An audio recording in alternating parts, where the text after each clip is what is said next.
there's the aquarium. This is all Salt Hill. And people come out here in the evening time, especially to walk both themselves and their dogs. Sea Point here, that used to be a big dance hall. It opened in 1949 to cater for 2,500 dancers.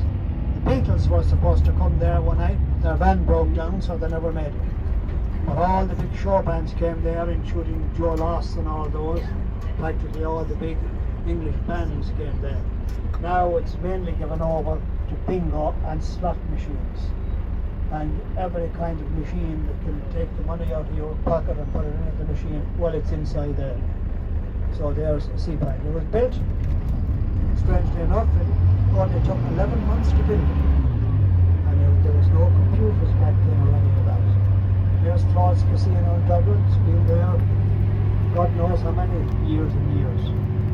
And this fellow here overstepped his planning permission, that building there on the right, so that's why it's closed down. The corporation stepped in and said, well, you had your planning permission, you know what you should have done, you overstepped it, so there we are. These two people here made their money in America. They were immigrants, they came back and they bought those two bars there, Lonergan's, and very nice bars too to go into.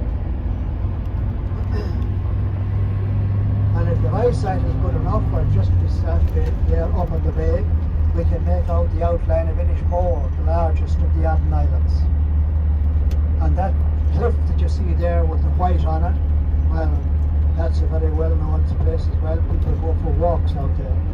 This is up at the top of that hill there. That's where James Joyce, the man who later became Lord Haw, that's where he lived for many years before he became Lord Haw. Broadcast for the German Diplomatic Service.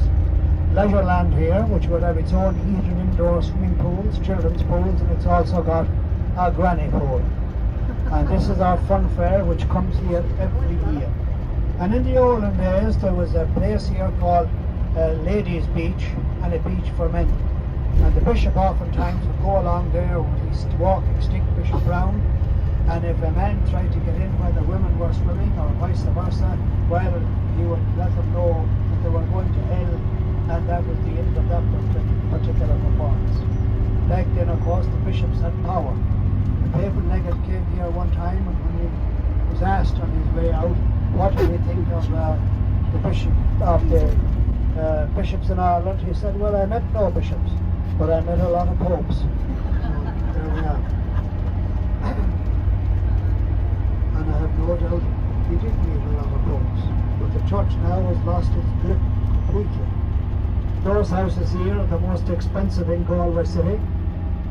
They were built there, and they were built cheap enough. They cost around 40,000 when they were built, worth well over $1 million, closer to 2 million. Now we go right here, go up here. That's our big diving board there. See it there? We will dive off that into the Atlantic Ocean. This road here is called Threadneedle Road, and it got that name because in the olden days, tailors lived along here. Their little houses have long since been demolished, and they were often seen in the dark to be threading their needles. That's why when this road was laid down here, it was called Threadneedle Road. Very appropriately named, you'll agree. Coming up here on our left, we have a tennis court. So if you feel very energetic, well, you can always go in, sign on, and play a game of tennis. Some years ago they decided to cover half it over with the tent so that people could play even in the rain. So rain never stops tennis being played here now. Those houses here are also very, very expensive. House property in Galway, the price of it has gone through the roof in the last few years. And coming up here, we have a very well-known school for ladies called Salerno, one of the top schools in Ireland. They get great results every year in their exams. So last year they were ruled as 10th in the country. That's the tennis court just in there. This is the convent school here. Of course, it was run completely by nuns once upon a time, but there are very few nuns in Ireland now. So there are actually no nuns teaching at all in there now. So if you feel like training up the nuns or the monks or the priests, well, you have come to the right country. They'd be delighted And another big college coming up here for boys and girls on our left is called St. Enda's. It was very well often visited by Padraig Pearse, the man who led the rebellion in Dublin that won us our independence. So when he established a school in Dublin, he naturally enough called it St. Enda's. It's still there as a matter of interest. When the school was short of money some years ago, they sold land to the builder there, and he built those houses there, and they put a lot of money in and got out of debt. Those were the only two houses along here at the end of the 1980s, and both of those did bed and breakfast. And bed and breakfast back then would have cost the princely sum of £5 each per person per week.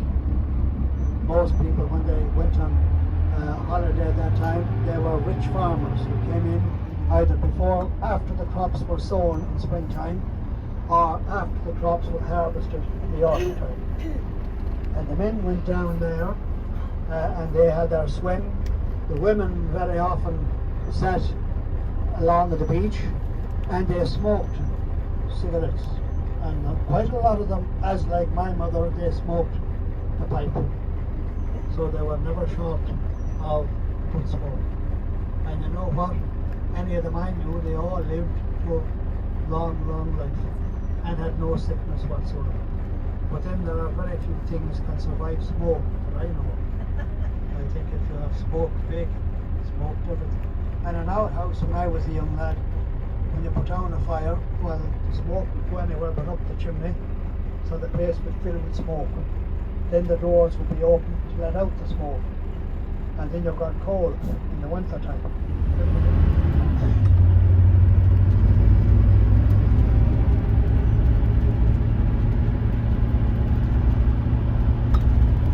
Now this is a typical suburban area of Galway, goes straight on the end.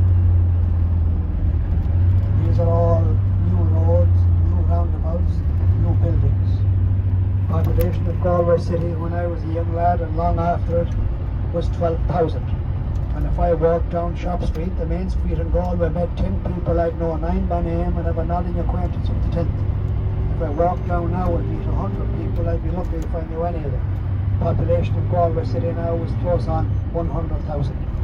And there is a very interesting house in among those trees coming up here on our left. The man was offered a head of money for that, but he said that was my father's house, my grandfather's house, and I'm not going to be the one to sell it. So it's left there as a link with the past.